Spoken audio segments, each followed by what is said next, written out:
तो target with PS Parihar channel में आपका स्वागत है। आइए शुरू करते हैं और देख लेते हैं कि आज के समाचार पत्र में विद्यार्थी जीवन से संबंधित कौन-कौन सी सूचनाएं हैं।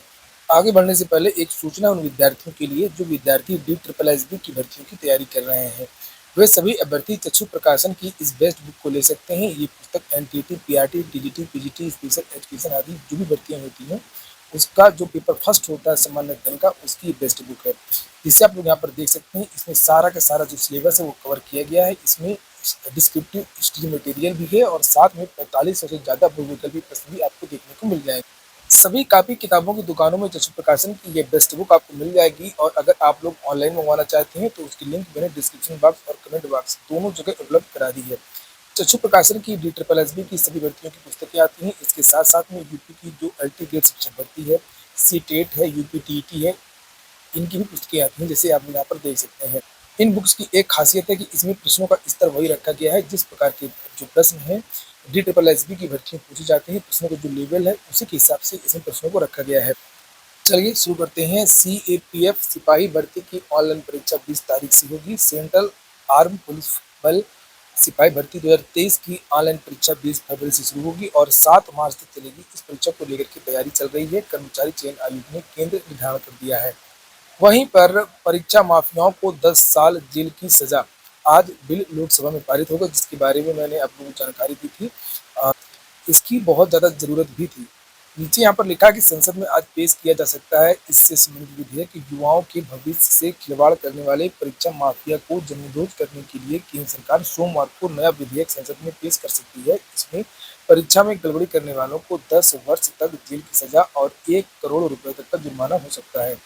यह जेईई, नीट एवं CUET सहित सभी प्रतियोगी और भर्ती परीक्षाओं पर प्रभावी होगा। इसके दायरे में सभी राज्य भी आएंगे। साथ ही राज्य भी अपनी भर्ती व पुलिस परीक्षाओं में किसी भी तरह की गड़बड़ी रोकथाम के लिए इस कानून को अपना सकेंगे। नीचे यहाँ लिखा कि राष्ट्रपति द्रौपदी मुर्मू ने 31 जनवरी को बजट सत्र के पहले दिन अपने अभिभाषण में परीक्षाओं में गड़बड़ी रोकने के लिए इस कानून को लाए जाने की जानकारी दी थी और सूत्रों के मुताबिक परीक्षाओं से जुड़ी गड़बड़ियों को रोकने के लिए यह कानून कार्मिक मंत्रालय की ओर से लाया जा रहा है। इसमें मंत्रालय ने हाल ही में केंद्र और राज्य के स्तर पर आयोजित उन सभी परीक्षाओं के अनुभवों को शामिल किया गया है जिनका बेहतर तरीके से आयोजन हुआ है। बताया जा रहा है कि इस कानून का जो प्रभाव है वो छात्रों पर नहीं पड़ेगा, केवल नकल माफियाओं पर पड़ेगा, परीक्षा एजेंसियों पर पड़ेगा और अधिकारियों पर पड़ेगा।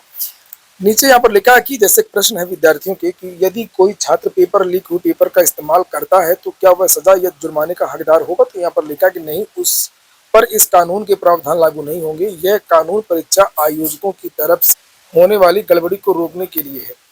नीचे लिखा यदि परीक्षा में किसी सरकारी कार्मिक की संलिप्तता पाई गई तो परीक्षा के आयोजन या संचालन से जुड़े लोग, निजी हों या सरकारी, उन पर ये सभी प्रावधान लागू होंगे। ये बहुत जरूरी है। ये बिना अधिकारियों की मिलीभगत के, बिना परीक्षा एजेंसी की मिलीभगत के पेपर आउट हो ही नहीं सकता है। और नीचे लिखा कोई छात्र नकल करता पाया जाता है या किसी दूसरे की जगह परीक्षा देते पाया जाता है, साल भर की बात हो रही है, तो उसके खिलाफ क्या कार्रवाई होगी। नीचे लिखा कि नए कानून में परीक्षार्थियों के खिलाफ कोई कार्रवाई नहीं की जाएगी, चाहे वो साल भर हो चाहे वो छात्र हो। नीचे यहाँ बोर्ड की परीक्षाओं के बारे में जानकारी दी गई है। तो बोर्ड की परीक्षाओं को इससे बाहर किया गया है। इसके बारे में यहाँ पर भी लिखा है कि नया कानून बोर्ड परीक्षाओं या विश्वविद्यालयों की नियमित परीक्षाओं पर लागू नहीं होगा। तो शिक्षा माफियाओं की वजह से जो भर्तियां हैं सबसे ज्यादा लेट लतीफी फंस जाती है। हम अगर याद करें वीडियो 2018 जिसके भी मैंने थंबनेल में भी इसी बारे में जानकारी दी गई थी, तो आप लोगों को पता हो कि इसमें कितनी गड़बड़ी हुई थी। दोबारा भर्ती करवानी पड़ी, दोबारा परीक्षा करवानी पड़ी, अंदर से कापी रंगी गई, व्यापक पैमाने पर भ्रष्टाचार हुआ और बाद में भर्तियां तो लेट लतीफी होती ही हैं और साथ में उनका कुछ नहीं होता है। जो परीक्षा एजेंसी है या जो अधिकारी हैं, जो कर्मचारी हैं जिनके द्वारा ये सब कांड करवाया जाता है, वो हमारे निकाल निकाल करके रंगा जाता है जो भी चीजें हैं। और यही हमने LT ग्रेड शिक्षक भर्ती में भी देखा था, जो उत्तर प्रदेश लोक सेवा आयोग की भर्ती हुई थी जिसमें प्रश्न पत्र जलाए गए थे, पेपर आउट की शिकायतें मिली थी, बाद में लीपापोती हो गई उस मामले में भी। तो ये कानून बनेगा तो इसका फायदा भी देखने को मिलेगा। और इसके बारे में मैंने 1 तारीख को वीडियो बनाया था जब भारत की राष्ट्रपति जो द्रौपदी मुर्मू जी हैं उन्होंने इसके बारे में जानकारी दी थी। तब बहुत सारे विद्यार्थियों ने कमेंट किया था कि सर कानून बनेगा लेकिन होगा कुछ नहीं। ऐसी बात बिल्कुल भी नहीं है, बिल्कुल होता है। और पहले नेताओं के लिए कोई कानून नहीं था। आज से 20 साल पहले, 25 साल पहले किसी भी नेता को जेल नहीं होती थी। और अगर कभी होती थी भी तो जेल के अंदर से वो चुनाव लड़ जाया करते थे और फोटो भी खिंचवाते थे सलाखों के अंदर वाली, और उससे और वो जीत जाते थे। फिर बाद में निकल आते थे, सजा तो होती ही नहीं थी। लेकिन उसके बाद में कानून बना कि अगर कोई लोअर कोर्ट भी अगर सजा का ऐलान कर देती है 2 साल से ज्यादा की, तो वो चुनाव नहीं लड़ पाएगा। बहुत सारे नेता बाहर हो गए तो उसका असर हुआ। बहुत सारे नेता अंदर हैं, बहुत सारे नेताओं को जेल हो गई है, बहुत सारे नेता जेल जाने वाले हैं। और अब इन कानूनों की वजह से जो नेता हैं, राजनेता, अब वो जो जबरदस्त धन उगाही करते थे, बहुत ज्यादा पैसा बनाते थे, उसके बारे में सोचेंगे तो इसका भी प्रभाव निश्चित तौर पर पड़ेगा। हम बात करते हैं वीडियो रिजल्ट की, तो ईडब्ल्यूएस का इसका मामला है जिसकी वजह से इसके परिणाम में देरी हो रही है। हालांकि मैंने पहले ही बताया था, सबसे पहले मैंने ही आप लोगों को बताया था कि वीडियो का रिजल्ट 15 फरवरी के पहले जारी नहीं होगा। ये वीडियो मैंने 1 महीने पहले बनाया था और बहुत सारे विद्यार्थियों ने विरोध भी किया। सर आप ऐसा कैसे बोल रहे हैं, रिजल्ट तो बहुत जल्दी आने वाला है। बहुत सारे विद्यार्थियों ने धरना प्रदर्शन भी किया, आंदोलन भी किया। लेकिन अब इसमें एक नया मामला आ गया और मामला ये है कि ईडब्ल्यूएस रिजर्वेशन 2016-17 तक की भर्तियां जो पुरानी थी यूपी ट्रिपल एस सी की, उसमें ईडब्ल्यूएस में आरक्षण दिया गया और इसमें ईडब्ल्यूएस का कोटा नहीं था। तो विद्यार्थियों ने ये मांग की है और इसको लेकर के याचिका डाली है। तो मैं उन विद्यार्थियों से ये भी कहना चाहता हूँ कि ये याचिका उन्होंने अब क्यों डाली है, ये याचिका उनको पहले डालनी चाहिए थी और कोई भी विद्यार्थी ऐसा बिल्कुल भी ना किया करे। बहुत सारी कमियां आप लोगों की भी रहती हैं जिसकी वजह से ये भर्तियां लटक जाती हैं। तो जो टाइमिंग है वो गलत है। और हालांकि जो मामला कोर्ट में है भी, उसमें ऐसा जो ऑर्डर आया था पहले दिन की सुनवाई का, उसमें भर्ती पर स्टे नहीं है। हालांकि इसके पहले भी यूपी ट्रिपल एस सी में बहुत सारी भर्तियों में स्टे नहीं रहता है, लेकिन यूपी ट्रिपल एस सी रोक देता है। बाकी भर्ती बोर्ड आयोग तो रिजल्ट जारी कर देते हैं कोर्ट के अधीन अगर स्टे नहीं रहता है, लेकिन यूपी ट्रिपल एस सी रोक देता है। यूपी ट्रिपल एस सी किसी विवाद में नहीं पड़ना चाहता। दूसरी बात यूपी ट्रिपल एस सी को बहाना भी चाहिए कि इसको रोक दें। अगर कोई कोई पूछता है शासन या प्रशासन से, अगर कोई आरटीआई आती है, जो भी चीजें, तो कह देंगे कि मामला कोर्ट के विचाराधीन है और वो दूसरी भर्ती की तरफ ध्यान देने लगता है। लेकिन यूपी ट्रिपल एस सी चूंकि पुरानी भर्ती है, वीडियो जो है पुरानी भर्ती है और इसको लेकर के जानकारी निकल करके आ रही है कि यूपी ट्रिपल एस सी इस पर जल्द निर्णय ले सकता है। यूपी ट्रिपल एस सी की जो सोच है वो सकारात्मक है। जो सचिव जी हैं यूपी ट्रिपल एस सी के, वो काफी एक्टिव हैं। जितना उनके पास में है वो बेस्ट करने का प्रयास करते हैं। रिजल्ट को रोकने का उनका कोई प्लान नहीं है और वो विधिक राय ले रहे हैं। और हो सकता है कि ये इसका जो रिजल्ट है वो आप लोगों को फरवरी के महीने में ही देखने को मिल जाए। ऐसा नहीं है कि केवल यूपी ट्रिपल एस सी हमेशा ऐसा ही करता है कि मामला कोर्ट में चला जाता है, भर्तियां रोक देता है। बहुत सारी भर्तियों के परिणाम जारी भी कर दिए हैं कोर्ट के अधीन। अगर हम बड़ा उदाहरण लें तो लेखपाल की भर्ती ही है। लेखपाल भर्ती में भी कई चरणों में परिणाम जारी हुआ, लिखित परीक्षा का, उसके बाद में डीवी का, और लेखपाल भर्ती में भी कोर्ट का मामला जो है वो चल रहा था। अगली जो सूचना है वो माध्यमिक शिक्षा विभाग की है। लागू हो सिटीजन चार्टर।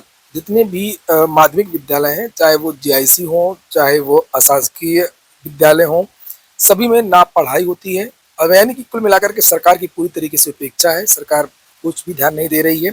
ना यहाँ पर भर्तियां हो रही हैं, ना यहाँ पर प्रमोशन हो रहे हैं अध्यापकों के, और ना ही मॉनिटरिंग हो रही है। अधिकारी मोटा वेतन ले रहे हैं, साठगांठ कर रहे हैं। इससे कर्मचारी भी परेशान है। ऐसा नहीं है, यहाँ पर देखिए उत्तर प्रदेश माध्यमिक शिक्षक संघ पांडे गुट ने प्रदेश सरकार से माध्यमिक शिक्षा विभाग में सिटीजन चार्टर लागू करने व भ्रष्टाचार पर अंकुश लगाने की मांग की है। संघ के पूर्व प्रदेश संगठन मंत्री ओम प्रकाश त्रिपाठी ने इस मामले में मुख्यमंत्री योगी आदित्यनाथ का ध्यान आकृष्ट किया है। उन्होंने कहा कि सरकार जीरो टॉलरेंस की नीति है और वही विभाग में भ्रष्टाचार चरम पर है। सभी को मालूम है कि कितना मोटा हिस्सा अधिकारियों के पास पहुंचता है। और नीचे लिखा है कि शिक्षकों को चयन व प्रोन्नत वेतनमान से जुड़ी कार्रवाई समय पर नहीं हो रही है। ना तो शिक्षकों का चयन समय से हो रहा है, ना प्रमोशन हो रहा है, और ना ही इनका वेतनमान से जो जुड़ी समस्या वो पूरी हो पा रही है। आज यूपी कैबिनेट की बैठक है और लिखा है कि यूपी सरकार वर्ष 2024-25 के लिए राज्य का बजट सोमवार को विधानमंडल में प्रस्तुत करेगी। प्रदेश को $1 ट्रिलियन की अर्थव्यवस्था बनाने के सरकार के प्रयासों को यह बजट मजबूत आधार देगा। साथ ही बजट में मिशन 2024 के मद्देनजर कुछ खास योजनाओं को महत्व दिया जा सकता है। तो देखते हैं आज किन किन प्रस्तावों पर मोहर लगती है। बजट तो पेश होगा ही, साथ में कैबिनेट की बैठक भी है जिससे आप लोग यहाँ पर देख सकते हैं। 1.5 दर्जन प्रस्तावों पर होगी चर्चा। प्राथमिक शिक्षक भर्ती के लिए आज से धरना प्रदर्शन शुरू हो रहा है लखनऊ में। उसको लेकर के विद्यार्थी जो है इस तरीके की पोस्टर वायरल कर रहे हैं। साथ में बहुत सारे विद्यार्थी लखनऊ पहुंच भी गए हैं। ये धरना प्रदर्शन SCERT निषाद केंद्र लखनऊ में होगा, 10 बजे से स्टार्ट होगा। ये तस्वीरें आप लोग देख सकते हैं विद्यार्थियों की, और ये सब लखनऊ पहुंच गए हैं। अटल आवासीय विद्यालयों में प्रवेश के लिए आवेदन की जो लास्ट डेट है वो बढ़ा दी गई है, उसको लेकर के भी यहाँ पर सूचना दी गई है। कक्षा 6 व कक्षा 9 में प्रवेश हो रहा है। यहाँ पर लिखा कि जो आवेदन की लास्ट डेट थी 5 तारीख, उसको अब 10 कर दिया गया है। तो जिन बच्चों को एडमिशन लेना हो, विद्यार्थी एडमिशन ले सकते हैं। अधिक जानकारी के यहाँ पर कुछ ये नंबर भी दिए हुए हैं, इनसे भी आप लोग कॉन्टैक्ट कर सकते हैं।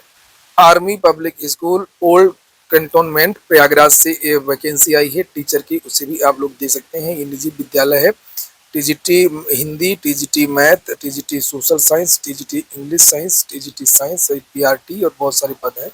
तो यहाँ पर सामने योग्यता भी लिखी हुई है, मैं अपने टेलीग्राम चैनल पर डाल दूंगा, उसको आप वहाँ पर भी देख सकते हैं। आप लोगों को ईमेल से आवेदन करना है और यहाँ पर ये वेबसाइट दी हुई है, तो इस वेबसाइट पर जाकर के आप लोग को भी ये नोटिफिकेशन मिल जाएगा, वहाँ से भी आप लोग डाउनलोड कर सकते हैं।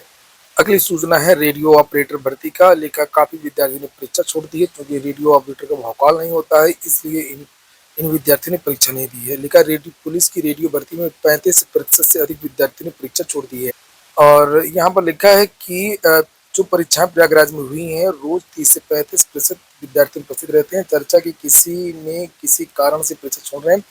वहीं ये भी कहा जा रहा है कि पुलिस के नाम पर भर्ती होने वाले भौकाल से दूर रहेंगे, इसलिए युवाओं की ज्यादा चाह नहीं है। दूसरे सत्र के लिए 2 मार्च तक कर सकेंगे आवेदन। इंजीनियरिंग प्रवेश परीक्षा जेईई मेन की दूसरे संस्करण के लिए रजिस्ट्रेशन प्रक्रिया शुरू हो चुकी है। एनटीए ने आधिकारिक वेबसाइट JEEmain.nta.ac.in पर आवेदन फॉर्म भरने का लिंक एक्टिवेट कर दिया है। आज के वीडियो में इतना ही। पूरा वीडियो सुनने के लिए बहुत बहुत धन्यवाद।